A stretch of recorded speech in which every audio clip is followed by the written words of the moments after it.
एक पाल नौका को एक विशाल जीव ने टक्कर मारी, जो कि पाल नौका से भी बड़ा एक मोसासौर निकला। हालांकि वह सिर्फ नौका के पास से तैरकर गुजरा, लेकिन उसकी पूंछ से उत्पन्न विशाल जलधारा ने सीधे पाल नौका को पलट दिया और नौका पर सवार कुछ लोग सीधे समुद्र में गिर गए। पानी की सतह पर आई बड़ी बेटी ने अचानक अपने पिता से कहा कि उसका बॉयफ्रेंड अभी भी केबिन में फंसा हुआ है। पिता ने चिल्लाकर उन्हें ऊंचाई की ओर तैरने को कहा और खुद केबिन की ओर तैरने लगे। जब आदमी केबिन के दरवाजे तक पहुंचा, उसने देखा कि केबिन लगभग भर चुका है। ससुर ने उसे तुरंत दरवाजा खोलने नहीं दिया, बल्कि उसे पीछे के आपातकालीन किट को ढूंढने के लिए कहा। इस समय दोनों बेटियां बहुत आज्ञाकारी थीं। वे पहले ही पलटी हुई नाव के ढांचे पर चढ़ चुकी थीं।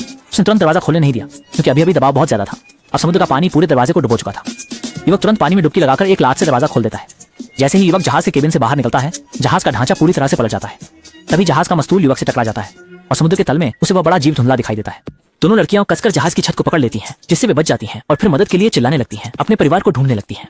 सौभाग्य से पिता को कोई चोट नहीं आई और वे जल्दी से जहाज की छत पर चढ़ जाते हैं। ज्यादा समय नहीं बीता कि युवक भी समुद्र की सतह पर आ गया, लेकिन वह इतना भाग्यशाली नहीं था क्योंकि मोसासौर उसके पीछे ही था। यह देखकर युवक पूरी ताकत से छोटी नाव की ओर तैरने लगा और पीछे का मोसासौर उसे छोड़ने के मूड में नहीं था। तेजी से युवक की ओर बढ़ने लगा। सौभाग्य से युवक समय पर जहाज के ढांचे पर चढ़ गया, तब जाकर कंसलोंग जहाज के नीचे से तैर गया। आदमी ने सोचा भी नहीं था कि बेटी के साथ गर्मी की छुट्टियां बिताने आएंगे और इस तरह के विशाल जीव से सामना होगा।